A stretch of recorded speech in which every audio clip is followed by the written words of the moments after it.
One. Today on Dad's on Tech, Captain America hits theaters July 2nd, 22nd.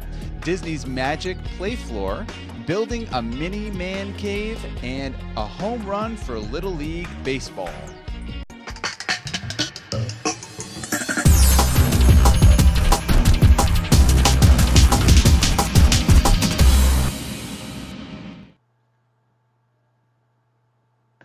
And we're back. Hey, what's going on, everybody? This is Ray with the Dad's on Tech, episode 5. Captain America hits theaters July 22nd. The show is recorded on Monday, March 29th, 2011. And with me, I have the usual suspects. I have Zeb Mo Green of BreakBumper.tv and Dan Anderson, simply a devoted daddy blogger. What's going on, folks? Hey, guys. All's well. All is well. Yes, it is. You know, when I first saw this trailer of Captain, I mean, I've always been a Captain America fan. I really have. It's one of my favorite Marvel characters. One of my favorite characters in general. And then I found out that this movie was coming out. I was like super excited. So, video looks great. Absolutely. I think this is going to be a good hit. Absolutely. You know, we were looking at that video, and I'm gonna try something new on this episode. We're gonna start doing some video overlays next to us. So we'll talk when we talk about the story. We'll have it kind of side by side as we're talking. I have a nice warm fuzzy inside me. Oh yeah, we're getting real fancy here at Dad's on Tech. So you know we're getting stepping up the production value. This is great. Right. I even wore my I even wore my my mayorship, you know, the Break Bumper Studios Mayor Award. So here, but yeah, as people may or may not know, Captain America is a Marvel franchise, and it's about basically the ultimate human being that was kind of created. In the way that the movie looks is it just looks really gritty and phenomenal. I really love what they've done with with how it looks in World War II setting. It's got a little sci-fi action going on. It's all about how he's the ultimate human being. It looks awesome. He's the ultimate superhero, pretty much, right? With that super serum he took or whatever it was. That's exactly right.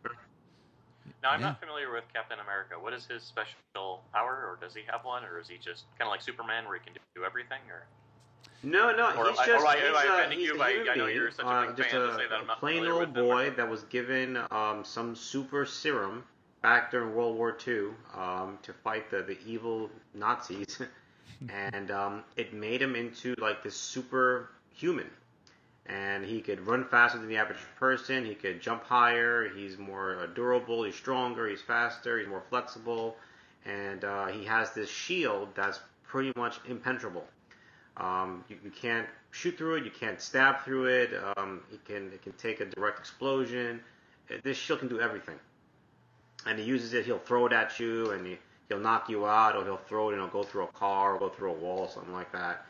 And that's pretty much it. I mean, he can die. You can't hurt him. He does bleed. He does cut. And whatnot. But it's just very, very difficult to hurt him because he is, he's Captain America. Well, that explains the shield then. Okay. A super human being.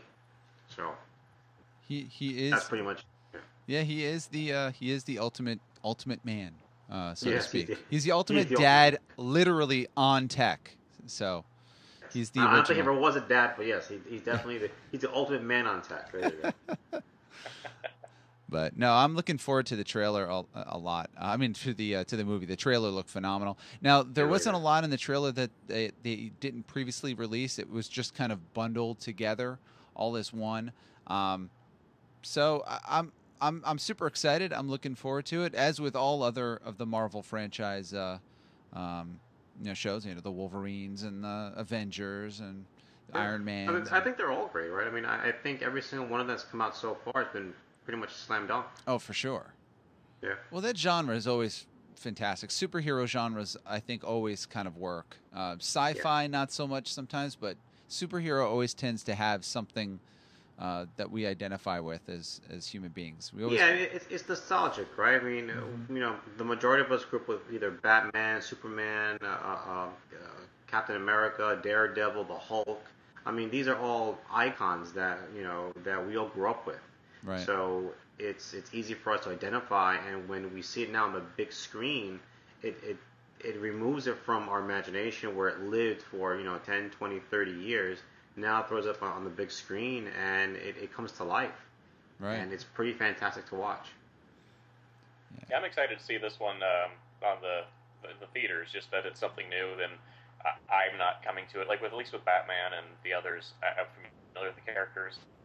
So like I said, this is a new one for me. So the movie's not going to ruin anything for me. Like, gosh, it wasn't like this in the comic books or anything like that. It's going to be all new. And I think also there's some of these other ones like the Spider-Mans and things.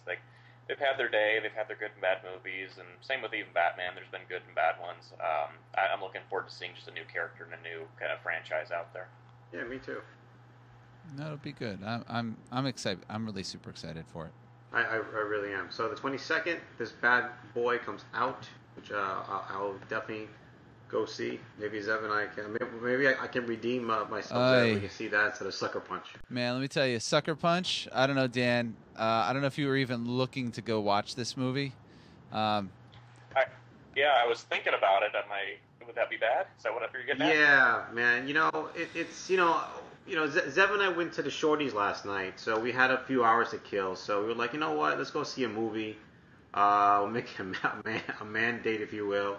We went to see movies, and we had a few choices, and I chose Sucker Punch because the previews look fantastic. It looks like a good movie. So we went to see it, and it started off okay, right, Zev? It started off all right. The soundtrack's unbelievable. Soundtrack is phenomenal. I will definitely buy the soundtrack. Fantastic soundtrack. And the soundtrack drew us in, and we were just like, yeah, this is gonna be a good movie. The sequence started off really nice, was drawing us in, and then and Zev, correct me if I'm wrong, but there was a curveball thrown somewhere. Yeah. Not sure where it happened, but Zev and I just said, huh? We literally, the funniest thing was we kept on looking at each other, probably like 4 times during the movie. We were just kind of like, what? So, yeah. Like, what just happened here? Are we in the right movie theater? The right movie? It's just too funny. But, I mean, not for that. It is for the entertainment value alone. I think it's not a bad spend for $13. If you want to go to get a great storyline and be pulled in or drawn in and for a great storyline, no, not at all. This is kind of eye candy from end to end. Yeah, what I found interesting about it is it kind of was sold as this sexy action movie. And it did have that appeal to it. I mean, they're all scantily clad, and it's all about, and they're gorgeous. And that's why I'm really surprised to hear that you guys didn't like the movie, because I was like, that's everything that I've heard about it. Right. I mean, it looks it's one of these on paper. It looks fantastic when they drew it up on the whiteboard. At whatever agency. The script looked phenomenal, but when it came out in action, I was actually expecting a little bit more nudity, which there really was none. Me too. But I mean, that's not bad per se, but but you expect, that's what you expect. It was just, it kind of felt like Inception in a way. Like I had to wrap my head around how many levels deep I was at the time. And that's what it was. It felt like I let down. Yeah. So I was like, okay. So no for Next. Visuals, interesting, albeit very unrealistic in many ways. Interesting. Oh wow! It was Dan. It was over the top. We all understand that movies are unrealistic to begin with, right? But this was over the top, really unrealistic. So yeah. I was listening to on the radio. Some of the actresses were being interviewed, and they just were talking about the extent of basically everything was green screen that they filmed against, and that I guess there were some monsters or some people dressed up, and they were in green as well. So they said something to go against, but it sounded like it was pretty extensive, the special effects for this one. Yeah, special effects were truly ridiculous. They really were. I mean, I was very impressed by that. But that's pretty much it, though. I mean, other than that, it's like the storyline is kind of secondary, I believe. So with that said, the main reason why I chose this particular story or this particular topic because I know that both of you, Dan used to work at Disney, and Zev, I think you are a Disney plant in New York City or Jersey. And I thought this is something that you guys would really get off on. I know I think it's really cool, bringing technology onto these cruise ships so the kids can play, especially with this large kind of screen mat that's in the floor that they've built out. And this looks really cool. And it's for 3 to 10-year-olds, I think they could spend just hours in this place just hanging out and playing. What do you guys think? Yeah, I really liked how they had separate sections, but in that video they showed that depending on the age group of the children, they had something that would kind of appeal to each group, and I thought that was really good because, especially when you start getting into the tweens, it's really challenging to try and find something that would appeal to everybody. Like I'm too cool to hang out with mom and dad, or whatever. But it was neat that they thought through all of that. The other part I liked was when they talked about how the kids just naturally kind of went to that technology, and there wasn't you didn't see that the kids were having trouble understanding it. It was all really simple things of jumping on the platform to interact with the games, and more of the hands-on controllers for some of the shooting for the pirates. It seemed very smart ways of putting the technology in there without it being obtrusive. Right. Yeah, I dig this technology. I mean, I'm a crazy Disney fan. I've pretty much been watching closely the entire Disney Dream experience, the entire building process. I obsess over that stuff. I watch the whole thing live all the time, and I was catching up with all the press releases and everything. And one thing about the Disney Dream, which launched in January, its maiden voyage was in January. One of the very interesting things that Disney Imagineering seems to be doing a lot of now, especially in their ride queue line, the queue for the lines for rides at Disney Land and Disney World, is that they're involving a lot of technology.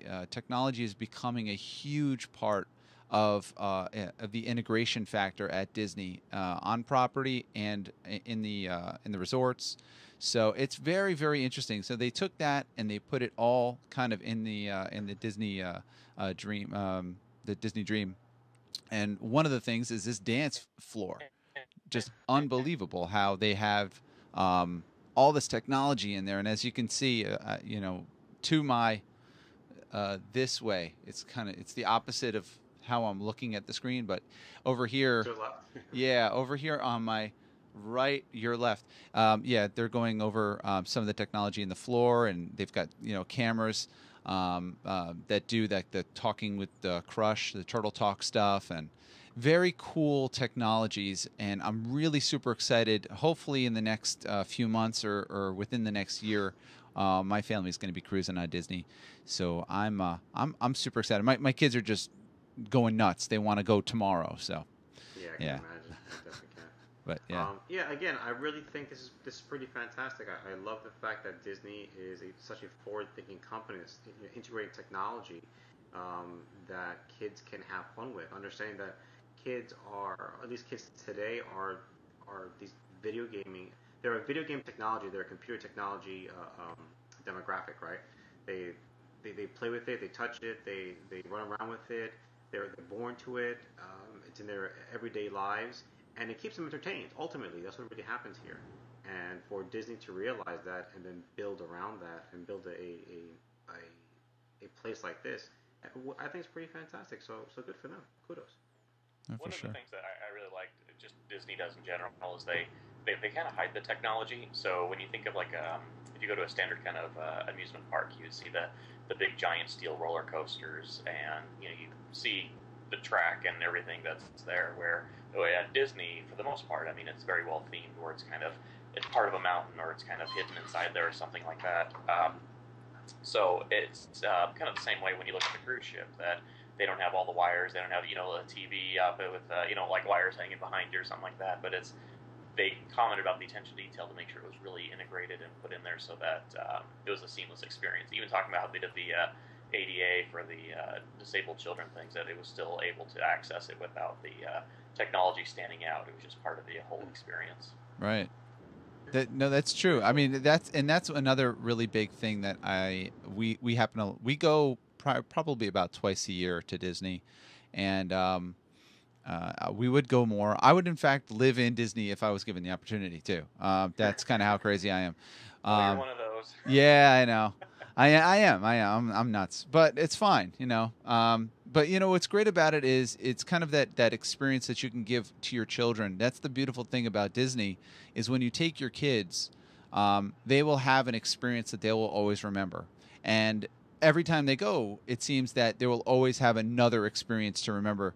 And when they, hopefully will bring their kids to Disney, whether you're here or not any longer, they will always remember when they were brought to Disney with you. So I kind of always find that legacy of bringing families to Disney a fantastic thing, and specifically with the Dream and how they did that. I mean, it shows in the craftsmanship and the workmanship and the longevity of the technology that's integrated. Especially, there's some other pieces that we can talk about on another show. Or, I love it. Now, is this part of all of their ships, or just a handful of their ships? I didn't get that whole information from the article. So the Disney Dream is, so they have two previous ships, which don't really have the same type of technological achievements. They have, kids specific areas. That's what makes their cruise line a lot different than some of the other cruise lines. They have a much larger area for kids to play. And they have a phenomenal program. But the Disney Dream is the first of two. The next one also, and this ship is a much larger ship than the original two. So, So this is just kind of the beginning of how they're doing it, doing these technological improvements. I think, and I thought when they showed that, like definitely head down there and just check it out. Character, and then also the crush from. I think he's too young. Finding Nemo. That when I look at that, that's something that's an experience in the theme parks where you can interact with those characters, and here they bring it to a cruise ship. So I think that as you see more things like that, maybe they're going to import more of the tech from the theme parks onto the cruise ship going forward. It's neat to see they could repurpose it like that. Oh, for sure. Yeah. Absolutely. What were you saying about Matthew? Matthew probably would go crazy on the Disney ship. Yeah, but I think he's too young though. He's 2 years old. I don't think he'll really understand or appreciate the entire experience. So maybe when he's 3 or 4 or something like that. Yeah, he'll definitely have a good time. He just won't remember it. Yeah, that's really and I would like him to remember it at least, even if it's a little bit. I mean, I know I'll take like 1,000 pictures and like 100 hours worth of video. And he can watch that when he's older, but it's, just having him remember what happened, after, days after is to me is a little important. Maybe like 3 or 4, we'll definitely go down there. Yeah. So with that said, I bring my son to Disney, and it has been such a part of my life in the past that I'd love to take him there, and he likes watching the Disney Channel shows, but it's. When do you find that right sweet spot where, he's not going to be tall enough to go on a lot of the rides, which we accept, but at the same time that he's old enough to kind of understand and enjoy the experience? And I don't know, I guess it just depends on your kid. Yeah, that's true. That's very true. I completely agree. Totally agree. So one thing that I know that we can totally agree on is the man cave. Yes. I think as men, we all want our private area, our private domain, and I don't mean the bathroom or the toilet. I'm talking about an area where we can go, we can watch our football games and play our video games, have our refrigerators, our beer, our cheese doodles, and just be men. Yes. Now, I don't have a man cave because I have a 2-year-old, and my 2-year-old has taken over the basement. So my man cave is non-existent at the moment. It's a shared space. It's shared space for right now, and unfortunately, I have no say in that shared space. He has all the say. So, but one of the things that we all want is that space, right? Yeah. A place where we can have this nice big TV, hopefully a flat screen, now a 3D flat screen, maybe a video console game or two, maybe like the Xbox or the PS3, small refrigerator or a keg or something like that. And I think that'd be pretty awesome. So I think one day, maybe when he gets a little older and he's out of my basement, I can actually go and start building that stuff out. And I just think it's kind of fun. I don't know. What do you think there, Zeph? Yes, I am fully. I am man cave enabled. I am a big man cave proponent. Um, I think there's something about being as close as possible to both technology and food. So you need basically some kind of refrigerator item or some kind of cup holder of sorts next to whatever huge screen and anything that basically if it falls on someone would hurt them. So Yeah. yeah, I happen to think that the man cave is a very interesting solution. I think what was funny about this about what was it Dan Ackerman, right? Yeah, Dan Ackerman. Yep. Yeah, so I like his stuff. Yeah. Here, I'll pull it good up. guy. Yes. Yeah, I mean, he unfortunately Dan has what we call a standard New York apartment, which is Wow, isn't it small? which is like stupid small. the tiniest thing in the in the planet. And not only that, but it costs more than most places for a mortgage. I mean, it's insane. But like you were talking about your basement, and I was thinking, gosh, for this guy, I mean, having a basement would be a luxury of having that space to be able to set something up. I mean, look at the space. 11 feet by what was that, Zeb? It's like 8. What is it? 11.5 by 8, I think. Oh my god, I feel sorry for the guy. I mean, and Dan's a pretty big guy too. I mean, Dan Ackerman's a pretty big guy. On top of that, and you know what's really sad though is the fact that he says he really can't use Connect or the right. Yeah, the fact that it's so small you can't use Move or Connect rather. That's just pathetic. Poor guy. And you know what it is? It's terrible as a technology person, right? Because you know what you want. It's not like you don't know. If you didn't really know what you could get and what was quality and what was missing, you wouldn't really be that affected by it. Say, fine, I'll have my little 22-inch television. But when you can start getting some decent tech, start getting your 50 and up televisions and starting to get very high definition Blu-ray, 1080p quality equipment, high fidelity sound, and then you're just stuck in an 8x11 area. I guess any TV feels like a big screen when you're sitting 3 feet from it. Right. Absolutely. Be 22 inches and it's like, whoa, it's huge. Yeah. So Dan, did you have a man cave back home? Our house, we don't have a basement or any area like that, but I do have. For me, it's more of like the backyard. That's kind of my spot where I have my little fire pit and I got my barbecue, and that's my thing. I love doing is sitting out there barbecuing or even having a cigar on a nice summer night or something. And that's cool. To me, that's kind of my little place to go and do my own thing, and nobody else wants to go outside, and so it all kind of works out. Kind of like awesome. I think one time the garage was kind of more of the guy's domain kind of place, and now it's progressed to having more of a home theater entertainment room kind of thing. The one I was going to say that I thought was really neat was in the Portland, Oregon area. They typically have like the Street of Dreams where they do these multi-million-dollar homes. They kind of set up and you pay a few bucks to take a tour of them before they sell them off. And there's this one house that had it had a kind of a man cave, but it had a poker room and all this. But then in the bathroom, it actually had a urinal set up. And I thought, now there's something for a guy's room. I've never seen an actual house with a urinal inside of the bathroom. So as random as it is, that's on my checklist. If I ever have enough money, I will have my own man cave with a bathroom that has a urinal in it. Awesome. Oh man. It's funny because I have this discussion with my wife all the time when we're talking about future improvements. So I said that would be a really great improvement would be to have a urinal in the bathroom, because frankly you mostly use that as a guy, so why not have that attached to your man cave, right? Makes sense. So what would be, let's just start with like the top 5 things. What are the top 5 things that you would need in a man cave? Dan, you want to start out? And I'll.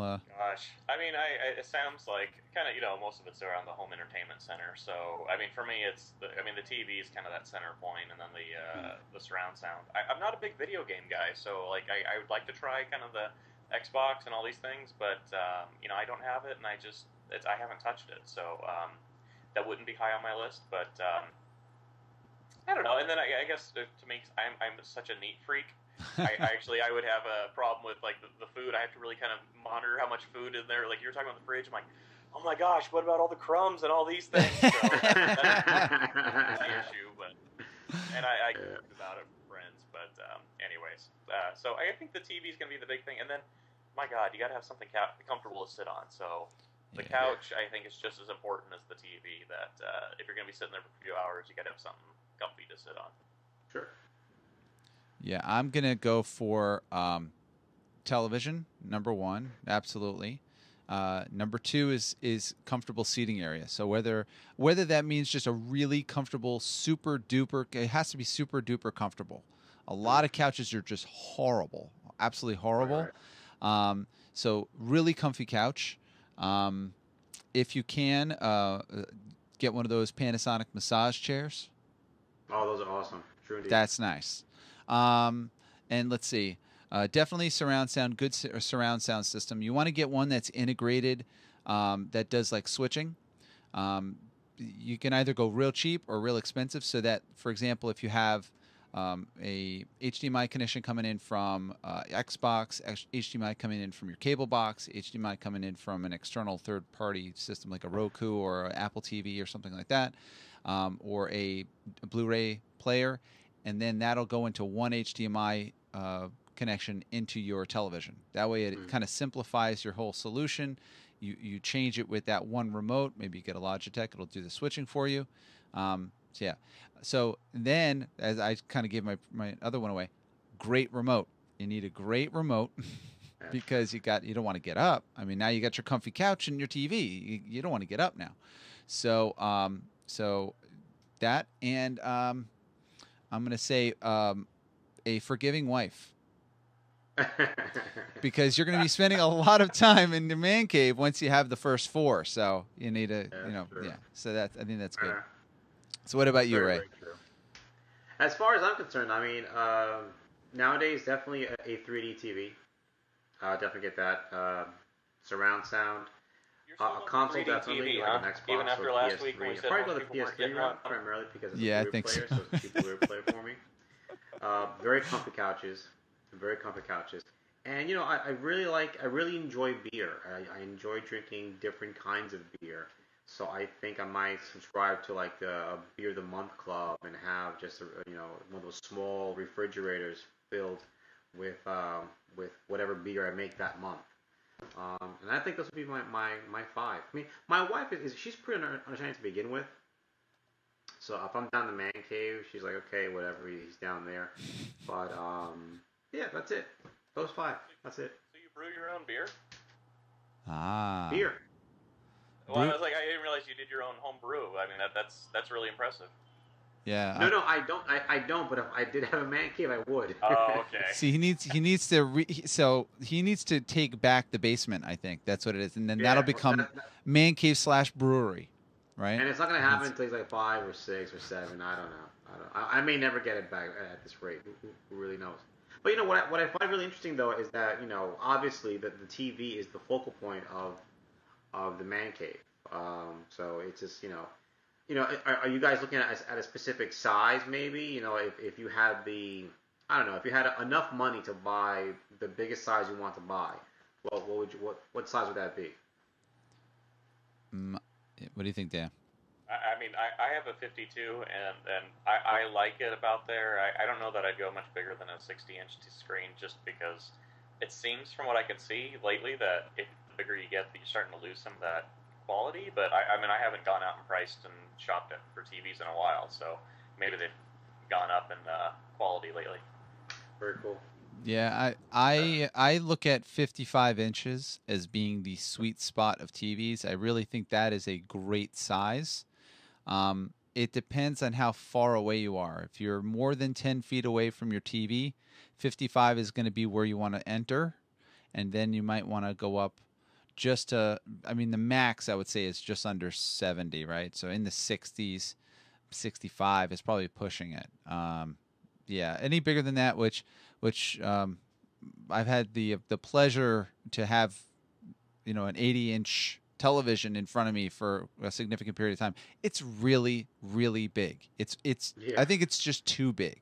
I think it's really just too big, because now you're going to see every artifact. You're going to see every motion blur. You're going to, I mean, it's really super big. The only time when you're really going to like that is when you're playing video games, because just the type of graphic it utilizes, the compression ratios and everything else. You're not going to see as much artifacting or whatever. But yeah, definitely the 55 to 65 inch is the sweet spot. 55 is generally going to be the best size TV for almost everybody, I think. Yeah, that's my opinion. I agree. I think 55 is a good size. Right now I have a 42-inch DLP, but I could definitely go with the 55-inch. I think that would be all right for me. Yeah. And our last story of the day, an application that Mr. Green here picked up, since Zeb will be coaching his Little League baseball team this summer. Zeb, take it away. So I found a very interesting app. I was kind of going around because a lot of people, I'm an assistant coach for my 9-year-old Ari's baseball team, and you have to keep track of your book at the same time as making your roster and keeping that all in check. And I just, of course, recently got the iPad too. So I said, why don't we try to see if there's some kind of scoring thing where I can keep track of the roster and go through all that good stuff. And I found this really cool app. It's a free app. It's actually the official Little League scorekeeper app, and it's actually licensed through the Little League. And what's cool about it is that when you set up your team, you set up all of your, you set up your roster, you set up all the different teams that you're going to be playing and all that good stuff, and then it allows you very simply to do all the plays. So your balls, your strikes, and it gets even crazier. So it's really like super duper tech. I mean, it's really awesome. Now, the neatest part about this is that it gives you some statistics. It does your auto card, which is, for a lot of guys, we know baseball, but we have no clue how to do the scorecard. The scorecards it's like, Chinese backwards. So it auto scores that card, so if you need to show it. But the coolest feature of this entire thing that I really liked is it comes with a sister app. And the sister app is what the parents have on their smartphones, so that it automatically updates as you're doing it. And there are different methods of doing it, but it automatically updates the score and the stats over the internet. And then you're either at at home or at the office or at the game, and you get immediate stats, and the score, the play, how many outs, what your kid did, what his friend did, and you can keep track of the game. So I thought that was just super cool, as well as being free. I was blown away by this. So I don't know. What do you guys think about it? I agree with you. I mean, I downloaded it. I was playing around with it for a little while. I think it's really cool.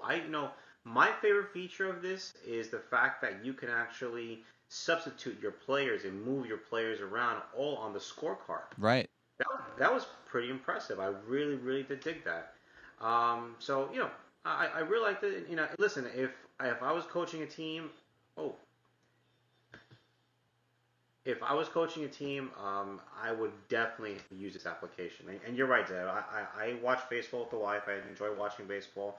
I would not have a single clue on how to keep track of a baseball game. But listen, Dad, it's a real defining, man. I mean, and again, yes, I also like the fact that if I was a parent and I want to keep track of what you were doing, keep track of the game, if I wasn't at the game, that I can actually go up there with a sister app and actually take a look at the game.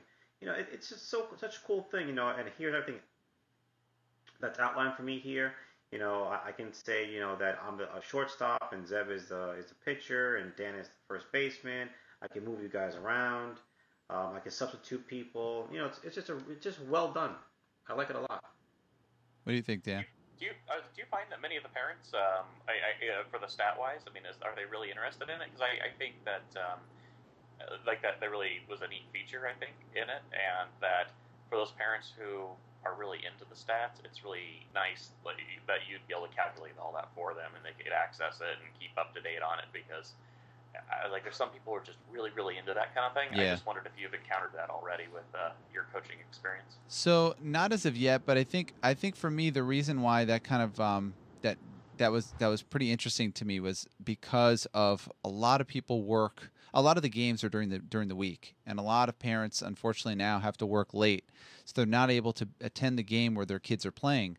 And I even more than just the stats of what's going on. But to get almost a play-by-play of an MLB app, so to speak, for your kid's Little League game, and being able to be in like a meeting and glance over at your iPhone or your Android device and kind of see what's going on. I thought that was just phenomenal. I that you can feel like you're being a part of the game at the same time and seeing who's playing and keep track of it, so you don't feel like completely detached from your kid's life. I thought that was wild. Yeah. Very cool app. I like it. Cool. I like it a lot. Recommend it. All right, guys. I think we are done. Actually, a little early today, which is kind of cool. That's it. So thanks again for joining us here. So this is Dad's on Tech. We are on Justin TV every Monday well, today's Tuesday. Yep. So we are normally here on Mondays. The reason why we're here on Tuesday is because Zev and I went to the Shorty Awards yesterday in New York City, which was kind of cool. But generally speaking, we're here on Mondays, every Monday at 9 p.m. EST. You can go over to Justin TV, Justin.tv/BreakBumper.tv. And if you want to check us out online, just go to our website, is breakbumper.tv, and Twitter is breakbumper.tv also. And for Twitter, you can find Dan Anderson at Dan Anderson. For Zev, you can find me at ZevMo, and for me, you can find me at Ramon B. Newes Jr. All right, guys, thank you so much. Another fantastic show, and hopefully one day I can build out my own man cave.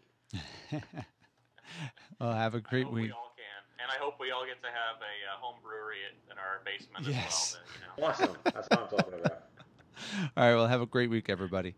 All right, guys.